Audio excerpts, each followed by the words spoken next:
bato bazosakana na mabele na biso atro lokola bazosakana na mabele bazomona mokili mombeza bouger mais groupe ya bato moko bayolela biso plaisir na mabele bakoko na biso bakufaki yango tokende kobenga bakoko na cimetière mpe mbula ebetaki farira le 25 novembre 2023 eza moto asuka tia makolo na poto ayela biso makambo ya miziki biso tona colère na mabele wana tokufeli plus de 16 millions de morts le 25 novembre musique eza te bajeune boya tout na défense tokotumba tokobuka tokosala tu tokosala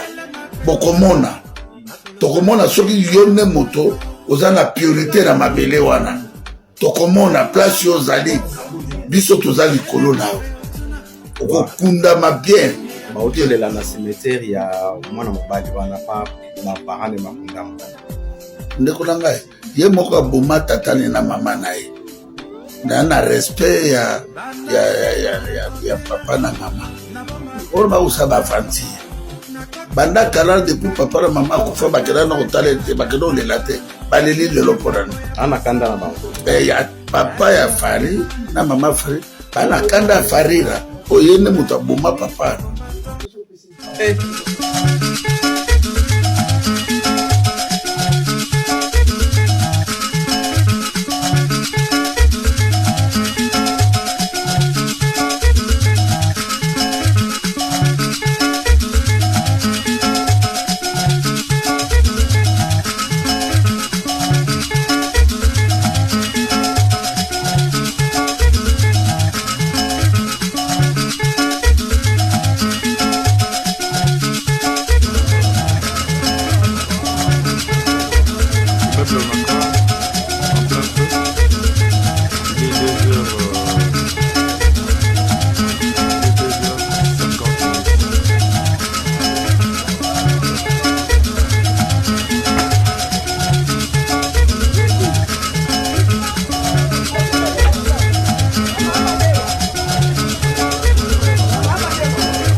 bazosakana na mabele na biso ato lokola bazosakana na mabele bazomona mokili mombeza bouger mais groupe ya bato moko bayolela biso plaisir na mabele bakoko na biso bakufaki yango tokende kobenga bakoko na cimetière mpe mbula ebetaki farira le 25 novembre 2023 eza moto asuka tia makolo na poto ayela biso makambo ya miziki biso tona colère na mabele wana tokufeli plus de 16 millions de morts le 25 novembre musique eza te bajeune boya tout na défense tokotumba tokobuka tokosala tu tokosala tokomona soki yo nde moto oza na priorité na mabele wana tokomona place yo ozali biso toza likolo na yo okokundama bien baotelela na cimetière ya mwana mobali wana pa na parane makundama ndeko na ngai ye moko aboma tatane na mama na ye na respect ya papa na mama oyo bausa bafanti banda kala depuis papa na mama akufa bakela na kotala ete bakela olela te baleli lelo mpona anakanda na bango ya papa ya fari na mama fari anakanda ya farira oyo ye nde moto aboma papa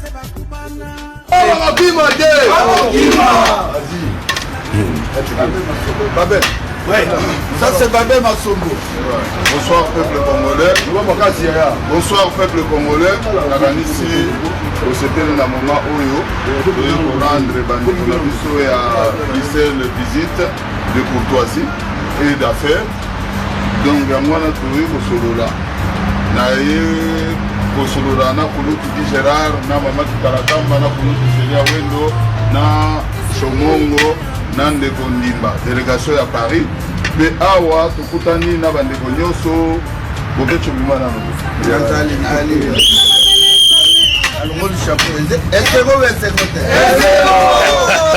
les chouchous de la diaspora. balobaka babe masombo na bokecho ce sont des ennemis, est-ce que voilà. Mais yango wana yebisi bango ke il y a rien qui va nous diviser. Voilà. Pour la makambo ya komba, pour la République démocratique du Congo, totikaka kiego na biso makambo ya mabele tosanganaka toujours ntango likambo ya Congo eye na pasi, ntango mama na biso Congo aza na pasi, biso tosanganaka tozalaka bilemi te, toswanaka mpe te, eza façon na biso langage na biso yango toye lelo ezali le 23 toye koannonce grande marche ya mobilisation ya grande marche kosalama le 6 mpona massacre oyo esalami na Goma. nakanisi bandeko mosusu bayaki na baambassade me mutu tu azalaki convoqué te. Maintenant lelo toza koconvoke bakongolais nyonso tokozala mpona massacre ya Goma le 6 oyo octobre ya mois prochain tozobanda.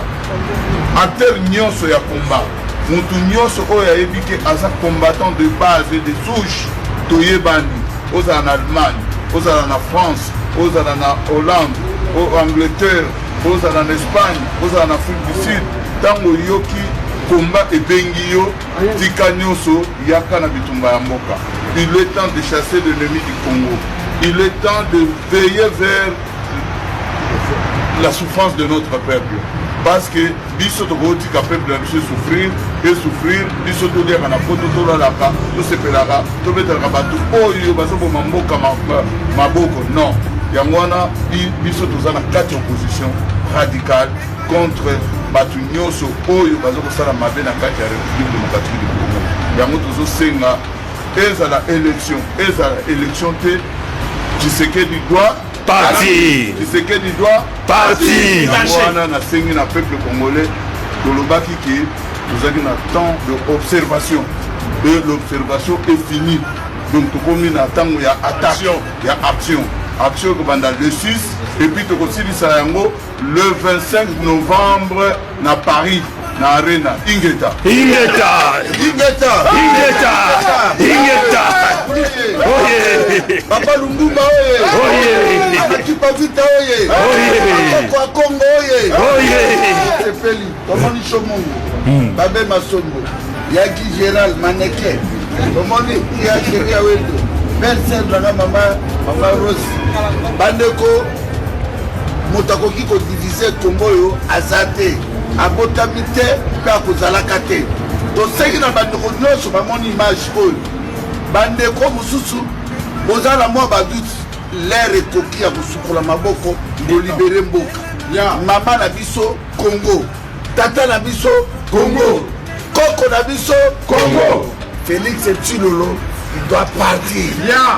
Abomi bato bandeko na biso na Goma asali massacre atini ba militaire na ye na sola kitona bakia komeka ba drone ol baboma bata 123 babomi bandeko na biso o biso na ye to bandeki ko marcher eloko wane koko lekate Tshilolo il doit dégager.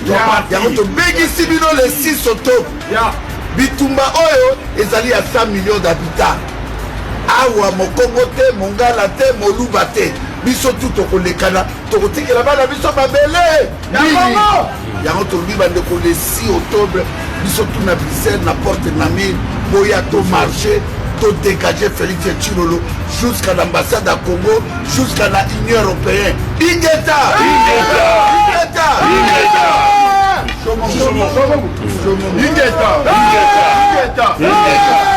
bandeko na ngai balobi général alobi mutu na ngai bokecho alobi ekomi moment ya rassemblement, ekomi moment ya kotia mabele ya Congo liboso.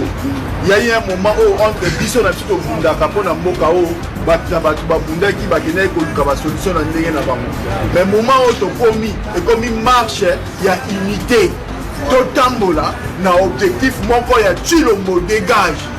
Bamassacre esalami na Goma, bamassacre ezali kosalama partout. ya ezali kaka biso na kati ya diaspora nde tokoki kotelema parce que ces pays ezalaka na Hollande représentation ya ONU ezalaka na Belgique. Union européenne eza na influence munene na kati ya Congo. Tokobanda marche na porte de Namir, tokoleka liboso ya ambassade ya Congo, tokoleka liboso ya représentation ya Nations Unies na kati ya Belgique. Tokokende ti na Union européenne parce qu'il faut totika mémorandum to exiger na Union européenne apesa ba sanction ndenge apesaka na époque ya Kabila. Ba sanction wana il faut ezala immédiatement. Donc on peut permettre à ce que bah officier à la garde républicaine bah boma bah congolais bah vendre la paix bah ya le lot à tout tu kanga moko awa. Donc Belgique et Union européenne bah dali kotika bah ça c'est wana na chilo bomba tambola tranquillement. Yango to sengi na ba congolais nyonso ba ndeko nyonso ya France, Belgique, Allemagne, Hollande partout ce ka bazali to ya biso nyonso les 6 to kuta na biso na porte de Namir à partir à 12h. Donc ça la manifestation ceux qui manifestent ba figure emblématique nyo surtout à Zaranata Komba ba kozonga te tokokota na conclave kaka na butoa to ba ndenge nini tokobakisa maele ndenge nini tokosala poto continuer parce que après Belgique il faut que neti na lae na ces pays. Il y a aussi bah, action à conseil, il y a le 25 où il faut tout ça les mots. Tout ça les mots qu'on a bon moko. Tozali biso tout bah au diaspora da côté la mutema. Peuple congolais na kati mboka za kotia mutema unité au moni oyoyo bande comme ça bazala qui empêché on profite aujourd'hui na combat bande connaître to bazali à te présenter ma condoléances na ndeko na biso Francis Batumona oyo a kufela na bazui empêchement moyen basa la délégation bayate bazo ko accompagner na matanga Chibango aussi a kufeli ndeko na yango bon empêchement donc ba o to zala to ko représenter combat mais vous nous verrez tous les 6. Et après ça, tu peux faire ma résolution. Ingeta.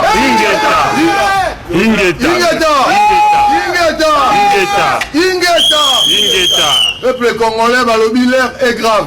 L'air est tellement grave. Binomo Boyebimbo Galabiso, et dans la Mikakata, no Babomi na Goma, bazo continuer comme massacrer Biso, na Bambongo na Binomo, ya ba impôt européen, ça la gouvernement, on a occupation. Bah comme il continue à bout portant la population à Goma, bah continuer à la Kinshasa à Bongo. Il y a un mot de sensibiliser diaspora.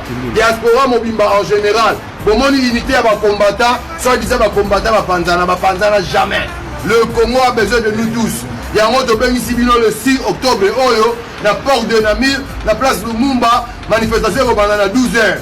Donc on est dans l'ambassade de la République démocratique du Congo, titre on est dans l'institution de l'Union européenne. Place manifestation aussi là. Il y a un mot de Benissibino, ma combattant nyonso. Oyo sami benga mi mokunde ya mboka. Ba mama Congo, ba Nenkongo, ba Nguluzi, ba Kimbangu, biso nyonso, ba Lumumba, peuple congolais en général, tous à la wana, automettre chèque, na groupe oyo va s'accaparer na pouvoir par la force. Le peuple a le devoir de le mettre chèque. Ingeta! Ingeta! Voilà, peuple congolais, tu es ce soir. Biso tous à la kaka toujours banda. Tobini di banda. Tous c'est la bino, tous à libanda. Boucher, Boya ensemble le 6 octobre, Tobima Awa, la porte de Namir, Matongé Tina, Union européenne. Toseni Labino, c'est le moment, il faut en profiter. Le Kola, Tozui, Chilo Morakingo, il a massacré nos frères et sœurs, à Bomi Batou, na Goma, pour l'intérêt, il y a. Pour l'intérêt, il y a tout les Rwandais, Paul Kagame, Ougandais, Nabamindelo, Bazotin Nabango. Donc c'est le moment, il faut profiter. Il faut tous dans la bise tout ensemble.